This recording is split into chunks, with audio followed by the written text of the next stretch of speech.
Bayangkan, seorang wanita Indonesia sederhana, duduk di atas sofa megah berlapis emas, berdampingan dengan pria Arab berpakaian serba putih dan keffiyah merah. Senyumnya terlihat manis, tapi bukan karena bahagia. Di balik sorot matanya yang bening, tersimpan tekanan batin yang berat. Ia tidak mencintai pria itu, tapi ia harus menikahinya. Bukan karena cinta, bukan karena pilihan, tapi karena keadaan. Di balik kamera yang tidak terlihat, ada kontrak yang baru saja ditandatangani. Hitam di atas putih. Perempuan itu sekarang sah secara hukum, namun tidak secara hati. Apa yang sebenarnya terjadi? Kenapa seorang TKW biasa bisa berada di ruangan mewah seperti itu? Dan kenapa pria tampan keturunan sultan itu memilihnya? Namun sebelumnya, bagi yang beragama Islam, mari tinggalkan sholawat di komentar, agar sholawat ini menjadi saksi kita di akhirat kelak. Jangan lupa juga like dan share cerita ini ke teman ataupun keluarga terdekat kita, untuk membantu menyebarkan dakwah Islam dalam bentuk cerita. Semoga Anda mendapatkan pahala yang setimpal karena sudah subscribe, like, komen dan membagikan cerita ini. Sekarang mari kita lanjut ke ceritanya. Namanya Maya. Lahir di sebuah desa kecil di Surabaya. Anak sulung dari 3 bersaudara. Ibunya sudah tua dan sering sakit-sakitan, sementara ayahnya sudah meninggal sejak Maya duduk di bangku SMP. Sejak kecil Maya sudah terbiasa bekerja keras. Ia membantu ibunya berjualan gorengan di depan rumah, mencuci baju tetangga, bahkan rela memulung kardus demi sesuap nasi. Hidupnya tidak pernah mudah. Namun Maya tak pernah mengeluh. Ketika menginjak usia 22, Maya memutuskan menjadi tenaga kerja wanita dan berangkat ke Timur Tengah. Ia pikir, gajinya akan cukup untuk mengobati ibunya, membiayai sekolah adiknya, dan melunasi utang orang tuanya yang menumpuk. Tapi kenyataannya tidak semudah itu. 3 bulan setelah bekerja sebagai pembantu rumah tangga, Maya nyaris putus asa. Majikannya baik, tapi keras. Peraturan di rumah besar itu sangat ketat. Tidak boleh menggunakan ponsel sembarangan. Tidak boleh keluar rumah sendirian. Bahkan untuk menelepon ibu di kampung pun, Maya harus sembunyi-sembunyi. Namun, hidup Maya berubah total ketika suatu malam ia dipanggil oleh majikannya, seorang wanita Arab bernama Madam Rania.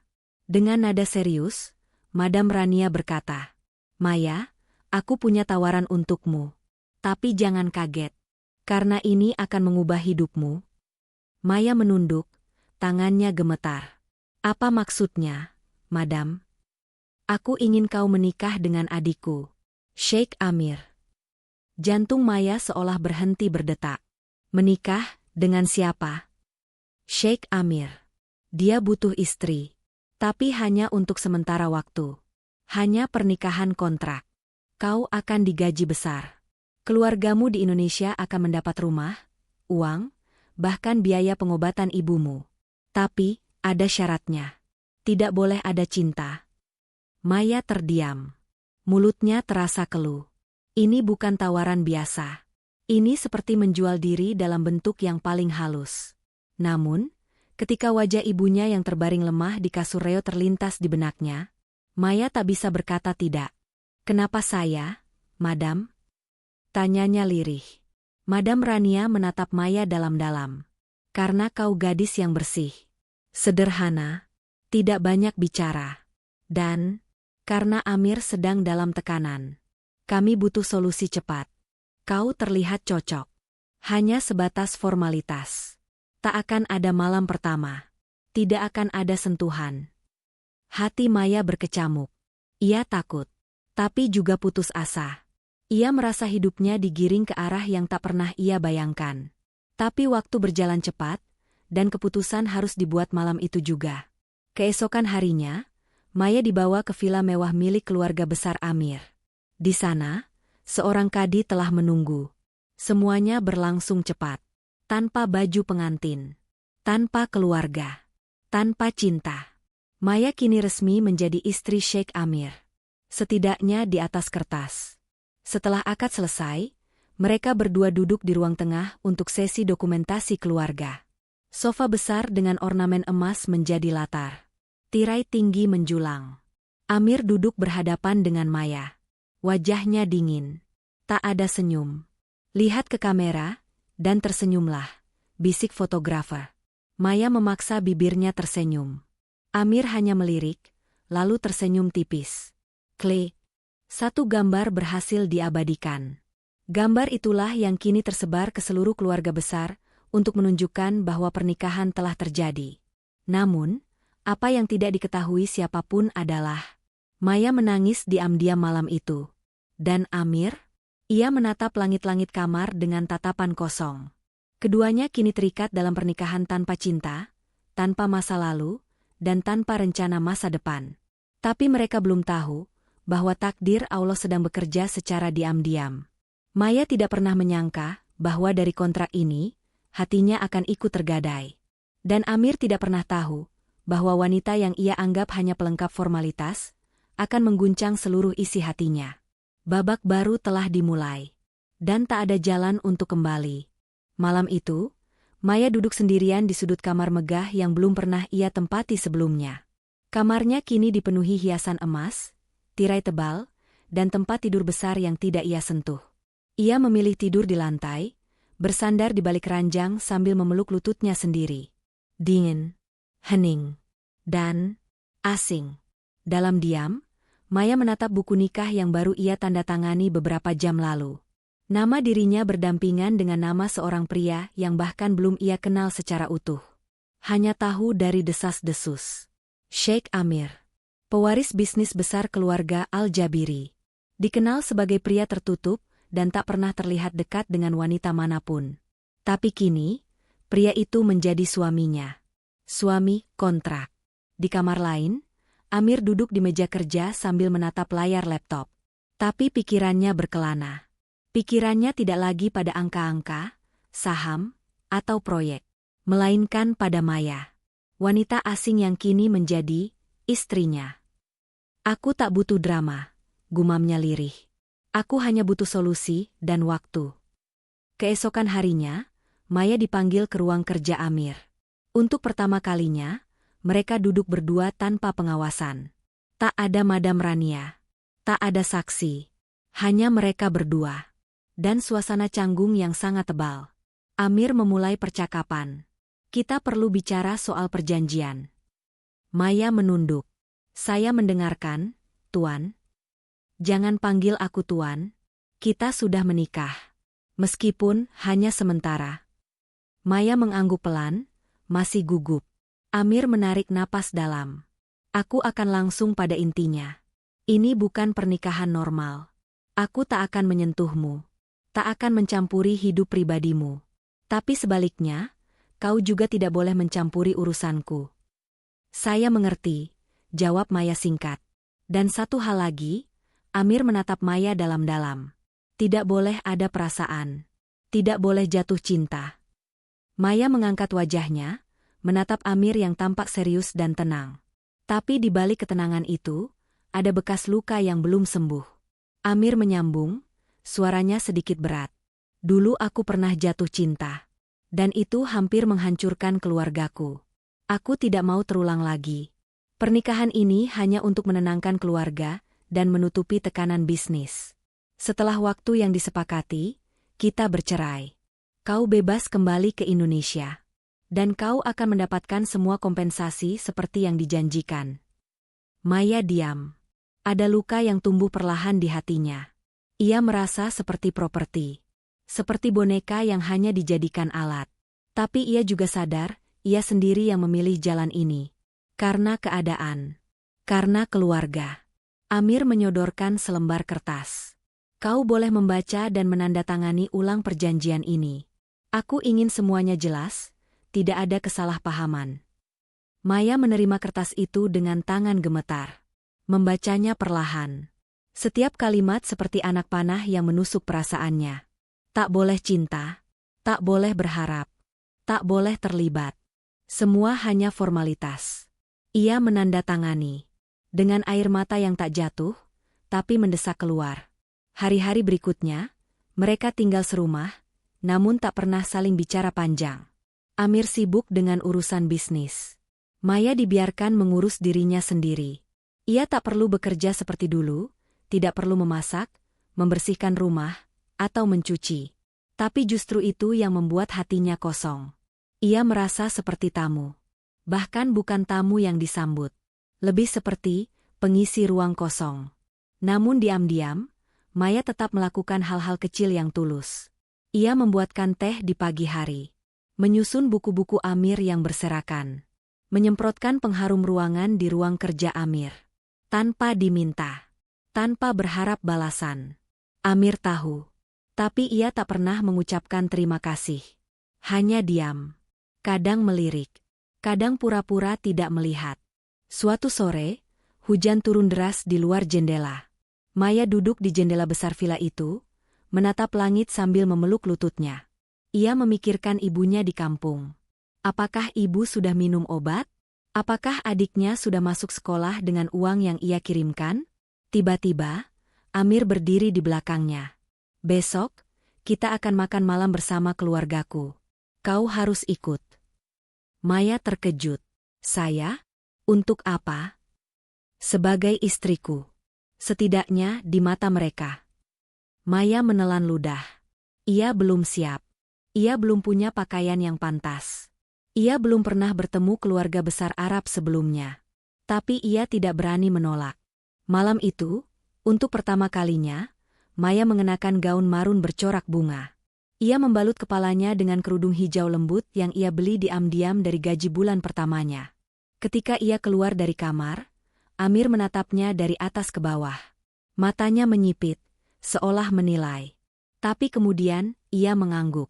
Dan mengucapkan sesuatu yang membuat Maya terpaku. Kau terlihat cantik. Itu kali pertama Amir memujinya. Dan itu cukup untuk membuat jantung Maya berdetak tak karuan. Namun di balik itu, Maya belum tahu bahwa malam makan malam itu akan menjadi awal dari konflik yang jauh lebih besar. Karena di balik senyum keluarga Amir, tersimpan penolakan dan rasa benci yang mengintai diam-diam. Sore menjelang malam di kota Riyadh, langit memerah, angin gurun bertiup pelan. Mobil hitam mewah meluncur pelan di jalanan menuju kediaman keluarga besar Al-Jabiri. Di dalamnya, Maya duduk diam di samping Amir. Tangan Maya menggenggam ujung kerudungnya yang berkeringat dingin. Ia tidak tahu apa yang akan ia hadapi, tapi hatinya sudah tidak tenang sejak pagi. Amir di sampingnya juga tampak gelisah, meski wajahnya tetap datar. Sesekali ia melirik Maya, lalu mengalihkan pandangannya keluar jendela. Tak ada percakapan selama perjalanan. Hanya sunyi, dan degup jantung Maya yang semakin keras. Sesampainya di halaman rumah megah dengan pintu besar berukir kaligrafi emas, Maya langsung merasa dirinya bukan siapa-siapa. Para penjaga membungkuk menyambut Amir, tapi hanya melirik dingin ke arah Maya. Ketika pintu dibuka, puluhan pasang mata menatap mereka. Beberapa berdiri dari kursi kulit yang empuk, beberapa hanya menoleh sambil tersenyum sinis. Assalamualaikum, ucap Amir singkat. Waalaikumsalam, jawab seorang pria tua dengan jubah hitam panjang, duduk di singgasana ruang tengah. Kau akhirnya datang, Amir. Dan, ini istrimu? Amir mengangguk. Semua mata beralih ke Maya. Maya menunduk dalam. Ia tak sanggup menatap siapapun. Namanya Maya, jawab Amir pendek. Seseorang tertawa pelan di belakang. Suara wanita, melengking, penuh ejekan. Dari Indonesia? Ya, pembantumu yang itu? Amir menoleh tajam ke arah suara itu. Dia istriku.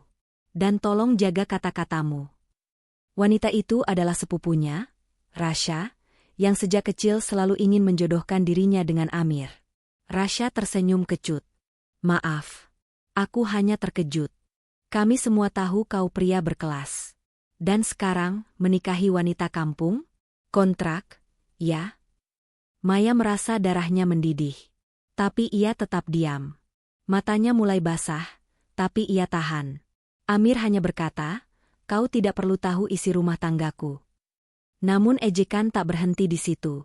Saat makan malam disajikan, Maya disuguhi makanan yang tidak ia kenal. Ia mencoba sopan, mengambil sedikit demi sedikit, tapi seseorang dengan suara pelan berkomentar, jangan terlalu banyak makan. Gaunmu sudah sempit. Tawa pelan terdengar dari beberapa sudut meja. Amir menahan diri. Tapi jelas terlihat ia muak. Ia bangkit lebih cepat dari biasanya, dan mengajak Maya pulang sebelum makanan habis. Di dalam mobil, suasana kembali sunyi. Maya menunduk, menahan tangis. Tapi saat mereka hampir tiba di rumah, Amir tiba-tiba bicara. "Sebelum kau marah, aku minta maaf." Maya menoleh, menatap wajah Amir yang kini lebih lembut. "Tak seharusnya aku membawamu ke sana. Aku kira mereka bisa menerima. Tapi ternyata aku salah." Maya hanya menjawab pelan, "Saya tidak apa-apa." "Jangan bohong," ucap Amir cepat. "Aku tahu kau terluka." Maya tak bisa lagi menahan air matanya. "Kenapa kau menikahi aku, Amir? Kenapa aku yang harus menanggung semua tatapan hina itu?" Amir memalingkan wajahnya. "Karena aku ingin bebas. Dan kaulah satu-satunya yang tidak berusaha mendekatiku."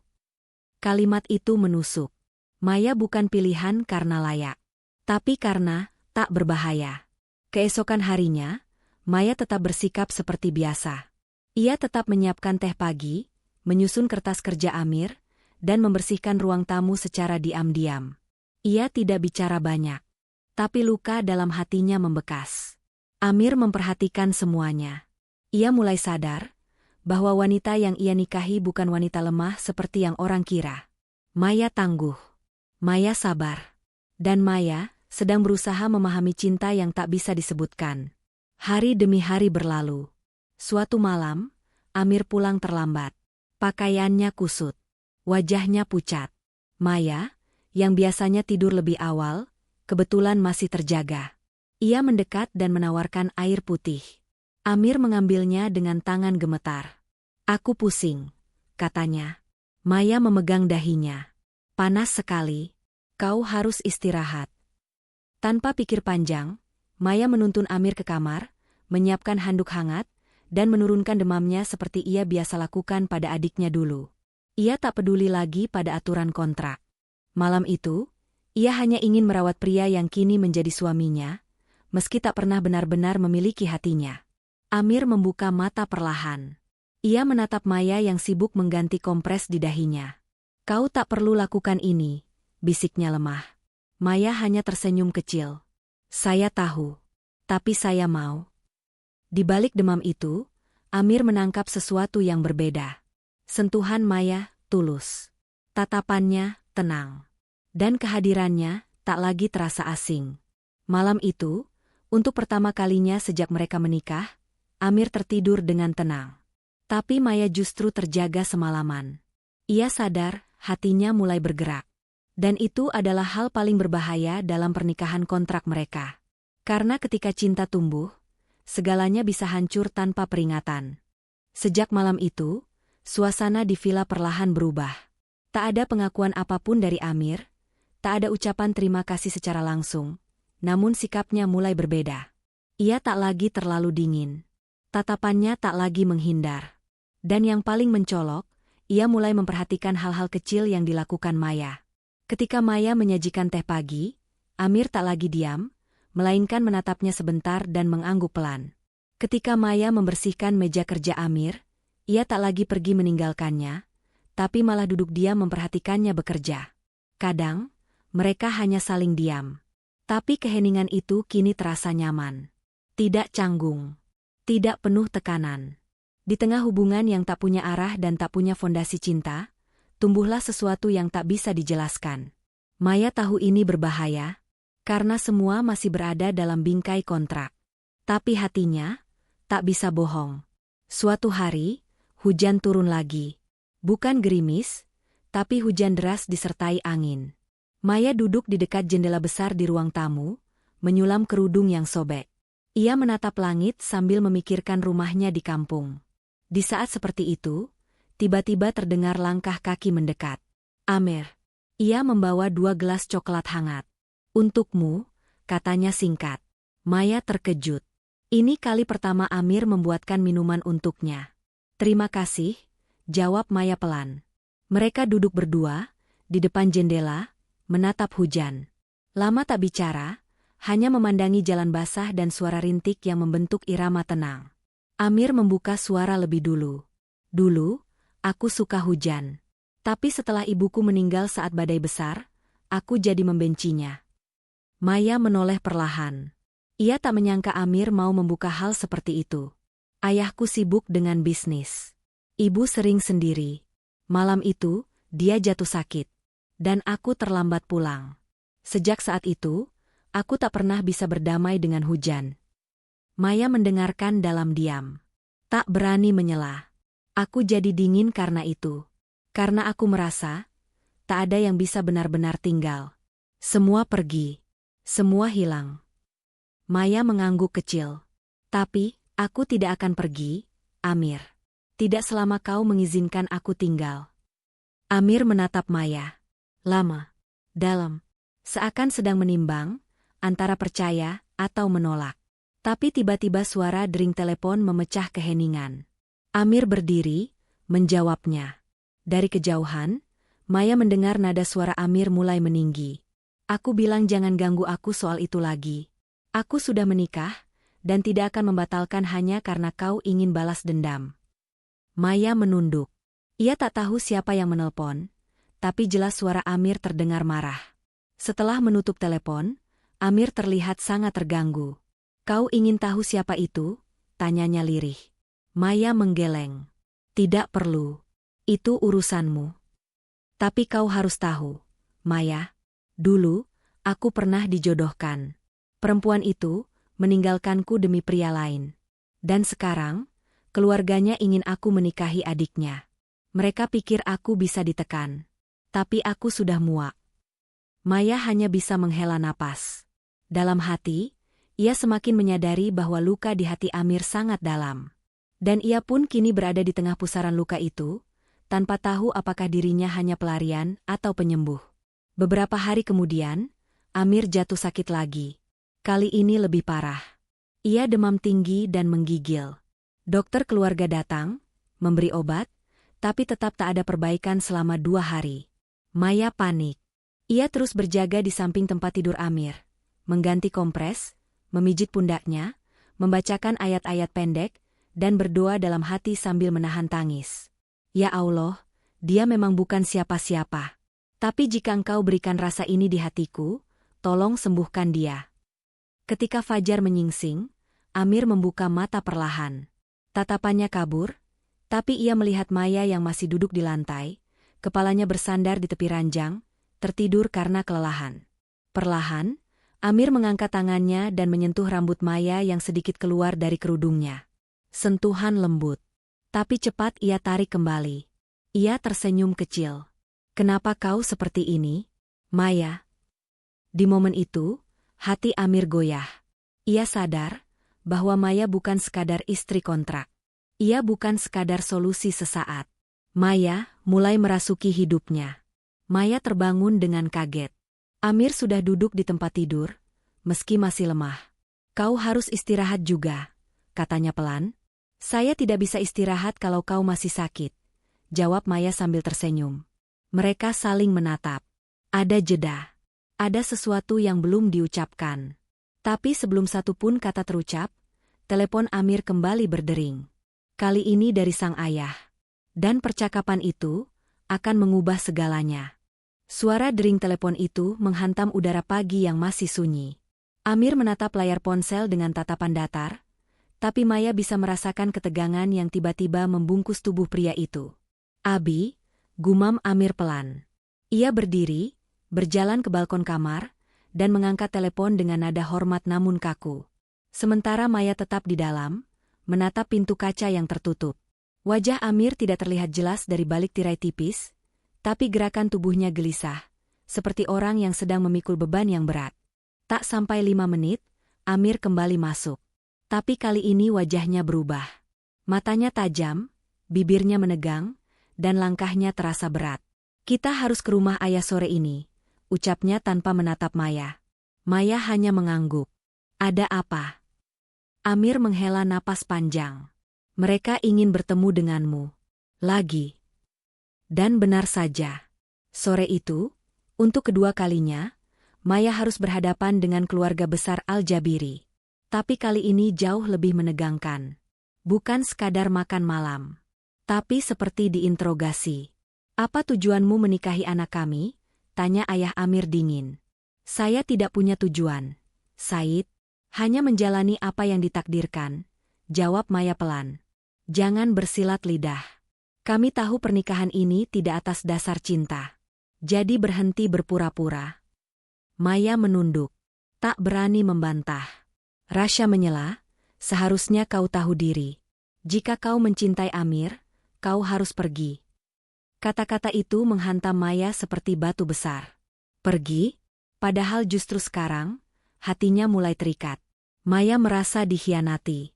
Tak oleh orang lain, tapi oleh dirinya sendiri. Dalam perjalanan pulang, suasana mobil sangat tegang. Maya tidak bicara. Amir pun diam. Tapi dari cara Amir memegang setir, Maya tahu bahwa pria itu sedang menahan sesuatu. Akhirnya Maya membuka suara, lirih. Aku tahu aku cuma istri kontrak. Tapi tolong, jangan biarkan mereka menginjak-injak harga diriku seperti tadi. Amir menoleh sekilas. Ada sorot bersalah di matanya. Tapi ia memilih diam. Sesampainya di villa, Maya langsung masuk ke kamarnya, menutup pintu pelan, lalu menguncinya. Untuk pertama kalinya sejak tinggal di rumah itu, Maya menangis sejadi-jadinya. Air matanya bukan hanya karena dihina, tapi karena hatinya mulai berharap. Ia mulai merasa, ia tidak ingin pergi. Keesokan harinya, Maya kembali seperti biasa. Ia tetap menyajikan teh pagi. Tetap menata ruang kerja Amir. Tapi ada satu hal yang berubah. Senyumnya sudah tidak sama. Amir menyadarinya. Tapi ia tak tahu bagaimana memperbaiki. Kontrak membatasi langkahnya. Luka masa lalu membelenggu hatinya. Dan kini, hatinya sendiri mulai memeranginya dari dalam. Suatu malam, listrik di villa mendadak padam karena badai kecil. Maya yang sedang berada di dapur langsung gelagapan. Dalam gelap, ia mencari korek untuk menyalakan lilin. Tiba-tiba suara langkah kaki cepat menghampiri. Amir, jangan bergerak. Aku ambilkan lampu, katanya cepat. Maya terdiam, tubuhnya gemetar. Takut pada gelap, takut pada bayangan masa lalu, dan takut pada perasaannya sendiri. Amir menemukan lampu emergency, lalu menyalakannya. Cahayanya redup, tapi cukup untuk memperlihatkan wajah Maya yang pucat. Kau takut gelap? Tanya Amir. Maya mengangguk pelan. Sejak kecil. Aku pernah dikurung di kamar mandi saat mati lampu oleh teman mainku. Sejak itu aku selalu takut. Amir menatapnya. Lama. Duduklah sini. Aku akan tetap di sini sampai lampunya menyala. Mereka duduk berdampingan di lantai dapur. Hening. Tapi hangat. Untuk pertama kalinya, Maya merasa aman. Walau hanya dalam diam. Walau hanya sebentar. Beberapa hari kemudian, Amir menerima kabar bahwa ia harus menghadiri pertemuan bisnis di Dubai selama 2 hari. Maya menawarkan diri untuk ikut karena takut ditinggal. Tapi Amir menolak, dengan alasan keamanan. Kau tetap di sini, aku akan segera kembali. Dan untuk pertama kalinya, Maya merasa kehilangan bahkan sebelum ditinggalkan. Selama 2 hari, tak ada kabar. Maya gelisah. Makan tak enak, tidur tak nyenyak. Namun pada malam kedua, telepon rumah berdering. Maya mengangkatnya. Suara dari seberang terdengar asing. Kau istri Amir? Iya. Siapa ini? Kau pikir kau bisa bertahan lama? Kau pikir Amir benar-benar mencintaimu? Dia hanya bermain-main denganmu, Maya. Jangan mimpi terlalu tinggi. Klik. Telepon ditutup. Maya jatuh terduduk.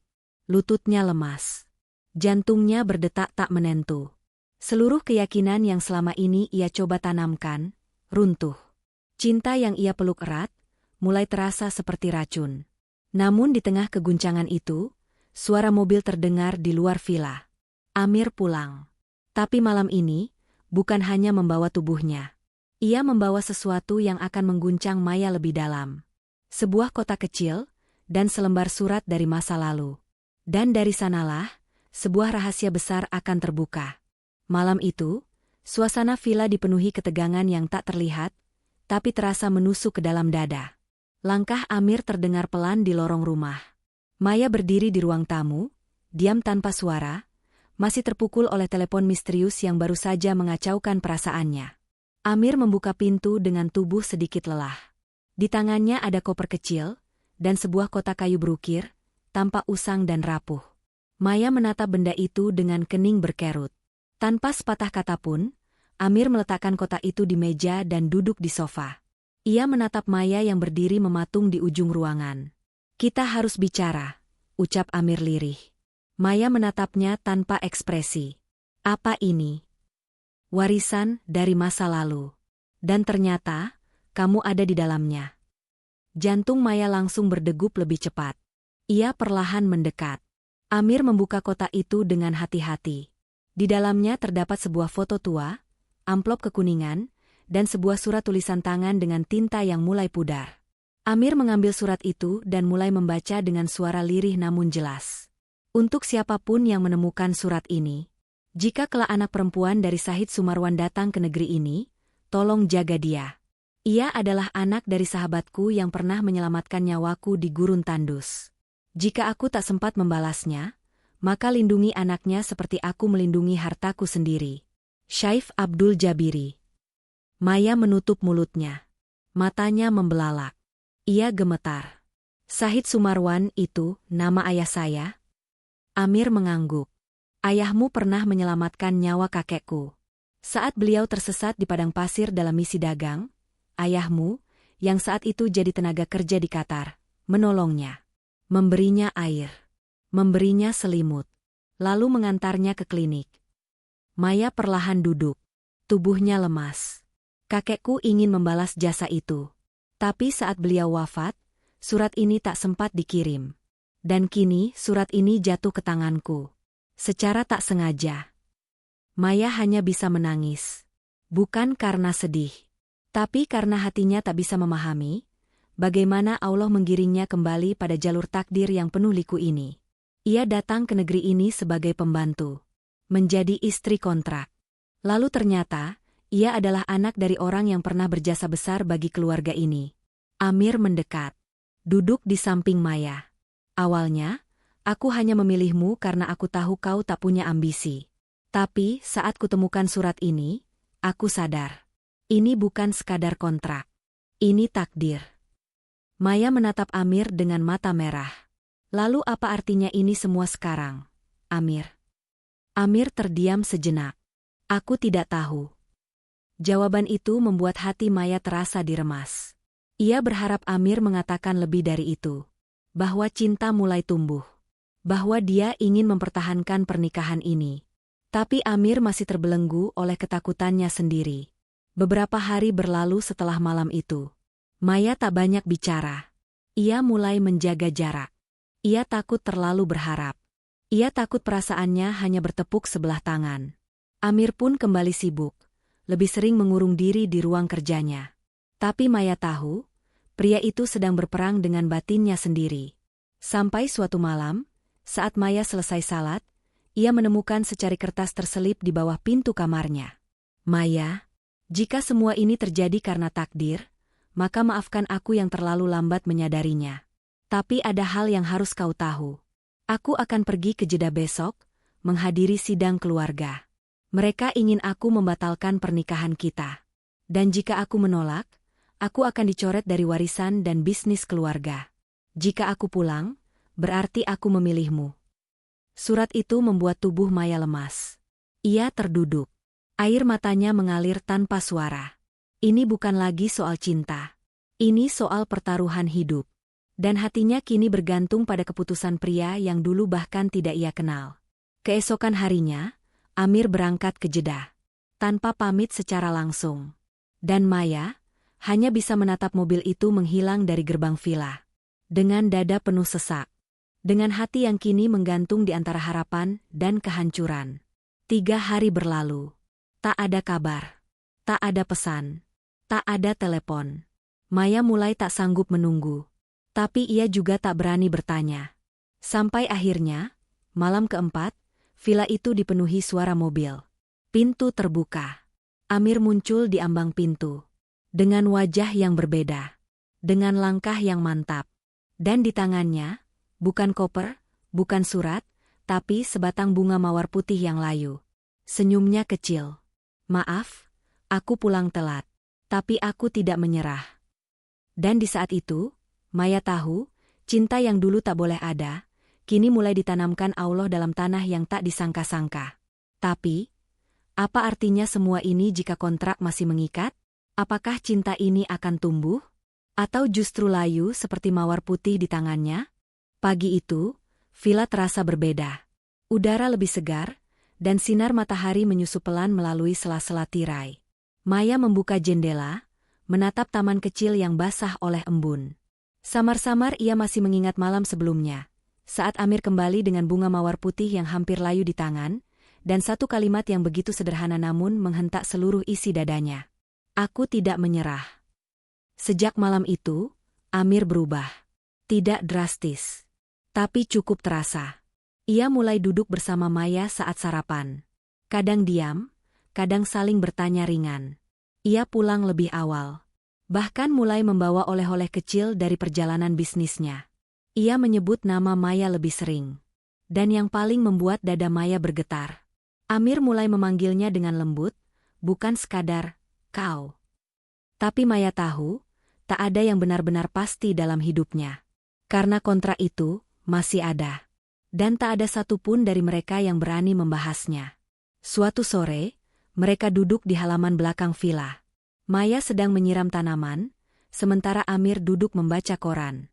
Tiba-tiba Amir bertanya tanpa menoleh, kalau kontrak ini habis, kau mau kembali ke Indonesia? Pertanyaan itu seperti menampar. Maya berhenti menyiram. Tangannya gemetar. Tapi ia berusaha tenang. Saya belum tahu. Tergantung, apakah saya masih dibutuhkan di sini atau tidak. Amir melipat korannya. Menatap Maya serius. Kau selalu dibutuhkan. Tapi bukan itu pertanyaanku. Maya menatapnya. Mata mereka bertemu. Sunyi menyelimuti halaman. Aku tidak mau lagi hidup dalam kontrak, bisik Amir. Maya menunduk. Lalu, apa yang kau mau? Aku ingin kita menjalani ini seperti pasangan normal. Tanpa aturan. Tanpa perjanjian. Kata-kata itu adalah hal yang paling ditunggu Maya. Tapi juga yang paling menakutkan. Karena saat cinta diucapkan, luka pun bisa datang bersamaan. Beberapa hari kemudian, Amir mengajak Maya ke rumah anak-anak yatim yang dikelola oleh Yayasan Keluarga.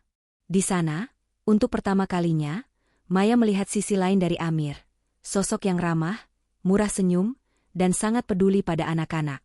Seorang anak kecil perempuan memeluk Maya dan berkata, "Kamu istri Pangeran Amir, ya? Kakak cantik. Kakak baik." Maya tersenyum sambil menahan air mata. Ia ingin menjawab, "Iya, aku istrinya." Tapi di hatinya, ia masih merasa seperti tamu di kehidupan Amir. Malamnya, saat mereka pulang, Maya memberanikan diri bicara. "Amir, kalau nanti suatu saat kau bertemu wanita yang lebih pantas dariku, lebih setara, lebih dihormati keluargamu, tolong jangan menyesal telah memilihku." Amir berhenti melangkah. Menatap Maya dalam-dalam. "Aku tidak mencari yang pantas. Aku mencari yang tulus. Dan itu sudah aku temukan." Maya terdiam. Air matanya jatuh pelan. Bukan karena sedih, tapi karena untuk pertama kalinya, hatinya diberi ruang untuk percaya. Namun kehangatan itu tak bertahan lama. Keesokan harinya, sebuah surat datang ke villa. Tidak ditujukan ke Amir, tapi untuk Maya. Tanpa nama pengirim. Isinya hanya satu kalimat. "Waktu kontrakmu akan habis. Persiapkan dirimu untuk kembali ke tempatmu semula." Maya membacanya berkali-kali. Tubuhnya bergetar. Siapa yang mengirim ini? Apakah ini peringatan? Atau ancaman? Atau pesan dari keluarga Amir? Maya tidak berkata apa-apa pada Amir. Ia memilih menyimpan surat itu di bawah bantalnya. Namun sejak saat itu, Maya mulai menarik diri. Ia kembali diam. Mulai menjauh tanpa alasan. Amir merasakannya. "Maya, apa aku melakukan kesalahan?" Maya menggeleng. "Tidak. Tapi kau berubah." Maya ingin menjawab, ingin mengatakan bahwa dirinya hanya takut dibuang. Tapi tak ada kata yang keluar dari mulutnya. Hingga suatu malam, Amir mendekatinya di ruang makan. "Aku tahu kontrak itu membuatmu tak nyaman. Aku juga." Maka dari itu, aku akan menghapusnya. Maya menoleh cepat. Apa maksudmu? Amir meletakkan selembar dokumen di atas meja. Surat kontrak mereka. Ia merobeknya perlahan, lalu membakarnya di atas lilin kecil. Maya hanya bisa menatap dengan mata basah. Sekarang kau bukan lagi istri kontrak. Kau adalah perempuan yang ingin aku jaga. Dengan atau tanpa surat. Dengan atau tanpa restu siapapun. Maya menutup mulutnya. Suaranya tercekat. Tangisnya tak tertahan lagi. Tapi ia masih takut. Aku takut Amir. Takut semua ini hanya sementara. Amir mendekat. Mengusap air matanya. Kalau kau jatuh, aku akan ada untuk menangkapmu. Tapi mereka belum tahu bahwa badai sesungguhnya belum datang. Dan cinta mereka akan diuji bukan oleh perjanjian, tapi oleh pengkhianatan dan rahasia yang lebih dalam dari sekadar surat. Beberapa hari setelah kontrak itu dibakar, Maya menjalani hari-harinya dengan campuran bahagia dan cemas. Ia bangun pagi dengan senyum kecil. Ia menyambut Amir dengan hati yang hangat. Dan untuk pertama kalinya sejak hari pernikahan mereka, Maya berani menatap wajah Amir lebih lama tanpa rasa takut atau canggung. Namun, seperti yang sudah Maya pelajari sejak kecil, kebahagiaan itu rapuh. Dan tidak semua orang senang melihat dua orang bersatu dalam cinta, terutama jika cinta itu menghancurkan rencana orang lain.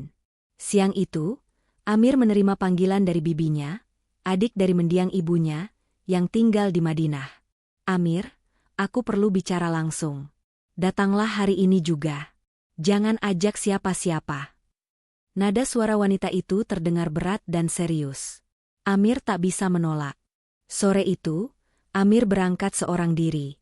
Tapi sebelum pergi, ia mencium kening Maya untuk pertama kalinya. Maya terkejut. Wajahnya memerah. Tapi tidak ada kata yang keluar dari mulutnya. Hanya senyum kecil dan doa dalam hati. Ya Allah, jagalah dia.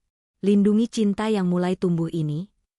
Sementara itu, di villa, seseorang diam-diam menyelinap. Bukan pencuri. Bukan pembantu. Melainkan seorang wanita dengan penampilan mewah, mengenakan abaya mahal, kacamata hitam, dan parfum menyengat.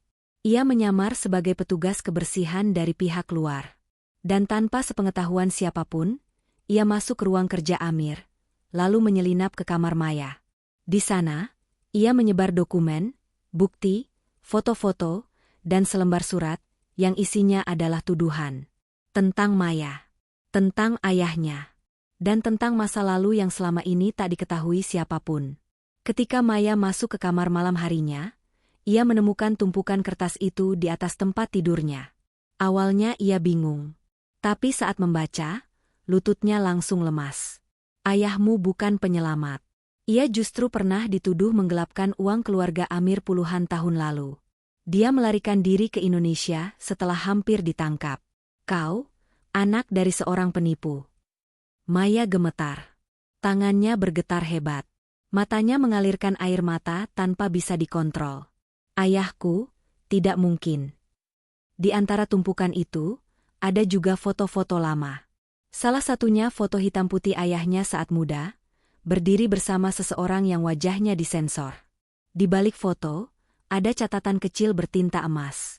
Kami tahu siapa kau. Jangan berpikir kau bisa mengambil warisan Amir. Kami tidak akan diam. Maya jatuh terduduk. Tangisnya pecah. Bukan karena takut kehilangan harta, tapi karena ia merasa hancur. Seluruh hidupnya dibangun di atas rasa syukur terhadap jasa ayahnya. Tapi kini, semua diguncang. Ia tak tahu apakah ini fitnah, atau kebenaran yang ditutup ibunya selama ini. Maya ingin menelpon Amir. Tapi jari-jarinya tak sanggup menekan tombol ponsel. Malam itu, Amir pulang. Wajahnya tegang. Maya menyambutnya dengan mata sembab. Tapi sebelum Maya sempat bicara, Amir berkata lebih dulu. Aku tahu semua isinya. Bibiku menunjukkan hal yang sama. Maya menatap Amir dengan gemetar. Dan kau percaya? Amir diam. Diam yang sangat panjang. Seolah waktu berhenti sejenak di dalam villa itu. Aku tidak tahu harus percaya siapa. Jawab Amir akhirnya. Dokumen itu asli. Nama ayahmu memang pernah muncul dalam kasus keuangan yang melibatkan kakekku. Tapi apa? Maya menyela dengan air mata yang jatuh tak terkendali. Tapi, aku juga tahu siapa yang menyebarkannya. Amir menarik nafas panjang. Rasha. Dia yang mengumpulkan semua ini. Dia ingin menghancurkanmu. Dia ingin aku meninggalkanmu. Maya memejamkan mata. Luka itu terlalu dalam. Lalu sekarang, kau akan pergi? Akan menyerah pada keluarga dan sejarah kelamku. Amir mendekat. Ia menggenggam tangan Maya dengan erat. Aku tidak akan pergi. Tapi aku butuh waktu. Aku butuh memastikan, apakah ayahmu benar-benar bersalah, atau ini semua hanya cerita yang dimanipulasi. Maya terisak. Aku tidak butuh kau membersihkan nama keluargaku, Amir. Aku hanya ingin kau percaya padaku. Amir memeluknya. Peluk yang lama. Dan aku akan mencarikan jawabannya, Maya. Demi kita. Demi cinta yang sudah kita pilih. Beberapa hari berikutnya, Amir pergi ke Yordania. Di sana, ia bertemu sahabat lama ayahnya, seorang pria tua yang pernah bekerja bersama dalam proyek pembangunan pada tahun-tahun yang sama. Sementara itu, Maya tinggal di villa. Tapi kini hidupnya berubah. Ia tak lagi merasa aman. Ada orang-orang yang mengawasinya. Ada komentar jahat yang tiba-tiba muncul di akun media sosial yayasan. Ada pesan anonim yang menyudutkannya setiap malam. Namun Maya memilih diam. Ia hanya menangis dalam salat malam. Dan menuliskan surat kepada ibunya di kampung. Bertanya tentang masa lalu ayahnya. Tentang kebenaran yang mungkin selama ini disembunyikan. 1 minggu berlalu. Amir belum kembali. Tapi Maya tahu, saat ia kembali nanti, Amir tidak akan datang hanya membawa tubuh dan cinta. Tapi juga membawa kebenaran yang bisa menyelamatkan mereka. Atau menghancurkan semuanya. 7 hari terasa seperti 7 tahun bagi Maya. Setiap pagi ia duduk di dekat jendela, menatap halaman villa yang hening. Setiap malam ia tak bisa tidur nyenyak. Hanya mengulang-ulang surat terakhir yang ia tulis untuk Amir, tapi tak pernah ia kirimkan. Maya tak tahu lagi harus berharap atau pasrah. Ia tak tahu apakah Amir akan kembali, atau memilih pergi seperti orang-orang lain dalam hidupnya. Tapi malam itu, saat hujan mulai turun dengan rintik perlahan, suara mobil terdengar lagi di halaman depan villa. Maya langsung berdiri. Jantungnya berdegup sangat kencang. Pintu terbuka. Amir melangkah masuk, basah oleh hujan. Tapi wajahnya tenang. Matanya dalam. Dan di tangannya, ia membawa 1 bundel berkas, yang telah dicetak dan dijilid. Maya berdiri di tengah ruang tamu. Tangannya gemetar. Matanya tak berkedip. Tanpa sepatah kata, Amir menyerahkan bundel itu ke Maya. Maya membuka halaman pertama, lalu halaman kedua. Dan di sana, ia melihatnya, sebuah kesaksian resmi dari salah satu rekan ayahnya, lengkap dengan materai dan pernyataan hukum. Syahid Sumarwan tidak bersalah. Tuduhan penggelapan itu dilakukan oleh atasannya langsung, dan Syahid dijadikan kambing hitam karena ia satu-satunya orang asing di tim. Air mata Maya jatuh, menetes langsung ke atas kertas itu. Seluruh tubuhnya terasa ringan. Tapi juga hancur di saat bersamaan. Selama ini, ayah dituduh, dan ia diam. Amir menatap Maya lembut. Ayahmu memilih diam karena jika ia membongkar semuanya waktu itu, ia bisa membahayakan keluarga yang ia tinggalkan. Jadi ia memilih pulang ke Indonesia dalam diam. Maya menutup mulutnya. Ia menangis seperti anak kecil. Tangis kebebasan. Tangis penyesalan. Tangis rindu yang tak bisa lagi ia ucapkan karena ayahnya sudah lama tiada. Amir memeluknya. Kali ini pelukan itu terasa penuh. Bukan pelukan karena kasihan. Tapi pelukan karena bangga. Sekarang semua orang akan tahu siapa ayahmu. Dan siapa dirimu. Beberapa hari kemudian, Amir mengadakan konferensi pers kecil di depan media lokal dan keluarga besarnya. Ia berdiri di panggung kecil, mengenakan pakaian putih sederhana, berdampingan dengan Maya yang berdiri tenang di sisinya. Di depan semua orang, Amir berkata lantang, "Saya Amir Al-Jabiri. Dan saya ingin menyatakan bahwa Maya, istri saya, adalah perempuan yang tidak hanya pantas saya cintai, tapi juga pantas dihormati. Karena dia adalah anak dari pria yang pernah menyelamatkan nyawa keluarga saya, dan yang selama puluhan tahun namanya ditelan fitnah. Hari ini, saya bersihkan nama keluarganya. Dan saya nyatakan, Maya adalah wanita pilihan saya. Bukan karena kontrak, tapi karena takdir. Seketika seluruh ruangan hening. Beberapa menunduk, beberapa berkaca-kaca. Dan Rasha, yang hadir dengan wajah penuh amarah, berdiri lalu pergi dari ruangan tanpa sepatah kata. Hari itu, Maya tak hanya mendapatkan cinta, tapi juga kehormatan. Yang sejak awal, telah dirampas darinya oleh prasangka dan dendam keluarga. Namun perjalanan belum selesai. Malam itu, di dalam kamar villa yang kini benar-benar menjadi rumah mereka, Maya duduk berdua dengan Amir di tepi tempat tidur. Amir membuka kotak kecil yang dulu sempat ia bawa dari Jeddah. Isinya kini bukan lagi sekadar surat dan kenangan, tapi sebuah cincin berlian, sederhana namun elegan, yang ia letakkan di telapak tangan Maya. Maya, kita dulu menikah karena kontrak. Tapi sekarang, aku ingin menikahimu kembali. Bukan di atas kertas, tapi di depan Allah. Dan di depan hatimu. Maya menutup matanya. Tubuhnya bergetar. Lidahnya keluh. Tapi hatinya mengucap, iya, bahkan sebelum bibirnya bergerak. Air matanya jatuh lagi. Tapi kali ini bukan tangis luka. Melainkan tangis bahagia yang belum pernah ia rasa sejak pertama kali menginjakan kaki di negeri ini. Beberapa pekan kemudian, pernikahan kedua mereka digelar. Kali ini tidak ada kontrak.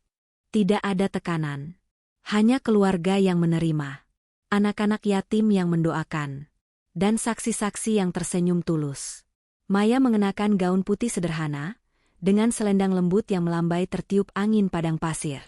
Amir menggenggam tangannya, mengucap ijab dengan suara yang penuh keyakinan. Dan di detik itu, Maya tahu, hidupnya tak lagi sama. Ia bukan hanya istri dari seorang sultan muda, tapi juga perempuan yang bangkit dari fitnah, luka, dan keraguan.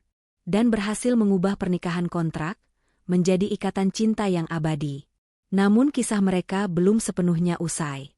Karena cinta sejati bukan hanya tentang bersama, tapi juga tentang seberapa jauh mereka bisa menjaga hati setelah badai berlalu. Beberapa bulan telah berlalu sejak pernikahan ulang itu digelar. Kini, villa megah yang dulu terasa dingin dan sunyi, berubah menjadi rumah yang hangat. Tak ada lagi batasan. Tak ada lagi kontrak. Yang tersisa hanyalah dua hati yang saling menjaga dan memilih untuk bertahan, meski sempat dipisahkan oleh jurang ketidakpastian. Maya tak lagi hanya menjadi istri dari seorang pewaris kekayaan. Ia menjadi sahabat, pelindung, dan juga cahaya yang menuntun Amir keluar dari luka masa lalu. Setiap pagi, mereka memulai hari dengan saling menyeduhkan teh. Kadang Maya, kadang Amir. Setiap malam, mereka duduk bersama di teras, memandangi bintang-bintang gurun, sambil bercerita tentang hari-hari sederhana yang mereka lewati bersama. Tapi Maya belum melupakan asalnya. Ia tahu, di balik semua kenyamanan ini, ada wajah-wajah yang masih hidup dalam kesederhanaan. Ada orang-orang seperti dirinya dulu, perempuan yang hanya bisa berharap, tapi tak tahu kepada siapa harus meminta tolong. Satu hari di bulan Ramadan, Maya mengajak Amir mengunjungi kampung-kampung tempat para TKW berkumpul. Ia membawa bingkisan, makanan, dan perlengkapan ibadah. Tapi yang lebih penting, ia membawa cerita. Cerita bahwa perempuan seperti mereka bisa bertahan, bisa bangkit, bisa mendapatkan hak untuk dicintai. Amir mendukungnya sepenuh hati. Bahkan membantu Maya mendirikan sebuah yayasan bernama Rumah Hati Maya. Sebuah tempat perlindungan dan pendampingan untuk para pekerja migran perempuan yang mengalami kekerasan, penipuan, atau kehilangan arah di negeri orang. Maya menyampaikan pidatonya di hadapan para wanita di aula sederhana yang ia bangun bersama Amir. Dulu, aku pun berjalan ke negeri ini tanpa harapan. Tapi Allah memberiku jalan, lewat jalan yang tak kusangka-sangka. Bukan jalan yang mudah, tapi jalan yang membuatku mengerti bahwa kita semua pantas diperjuangkan. Bahwa kebaikan pada akhirnya akan pulang kepada siapa yang sabar menunggu. Di antara hadirin, banyak yang menangis. Banyak pula yang menunduk, bukan karena malu, tapi karena merasa dilihat. dipahami, dikuatkan. Sementara itu di Indonesia, Ibu Maya yang semula tinggal di rumah reot, kini tinggal di rumah mungil tapi nyaman. Dibangun dari hasil jerih payah Maya, bukan dari uang mewah semata, tapi dari perjalanan panjang yang ditempa oleh air mata. Ibu Maya menangis haru saat menerima video call dari anaknya yang kini duduk berdampingan dengan suami yang memandangnya dengan penuh cinta. Bu, Maya sudah tenang. Maya bahagia. Maya gak nyangka, ternyata semua yang dulu kita tangisi justru jadi pintu kebahagia. Suatu malam, Maya duduk sendiri di taman villa. Ia menatap langit yang cerah. Amir menyusul, membawa 2 cangkir teh. Sedang apa? Berterima kasih pada langit. Amir tersenyum. Ia duduk di samping Maya. Untuk apa? Maya menoleh dan menatap mata Amir. Untuk luka. Untuk ragu. Untuk semua detik yang hampir memisahkan kita, tapi malah mempertemukan kita dengan lebih dalam. Amir menggenggam tangan Maya. Kalau begitu, aku juga harus berterima kasih. Karena aku hampir kehilangan wanita yang paling benar-benar aku cintai. Dan malam itu, tak ada janji. Tak ada rencana muluk. Hanya 2 orang yang tahu bahwa cinta yang dibentuk oleh penderitaan lebih kuat daripada cinta yang tumbuh dari kenyamanan. Mereka tahu, tak semua orang akan memahami perjalanan ini. Tapi mereka tidak peduli. Karena cinta mereka bukan untuk dilihat, tapi untuk dijaga. Dan ketika cinta sudah berada di tangan yang tepat, tak perlu lagi diselamatkan. Karena cinta itu sendiri adalah penyelamat.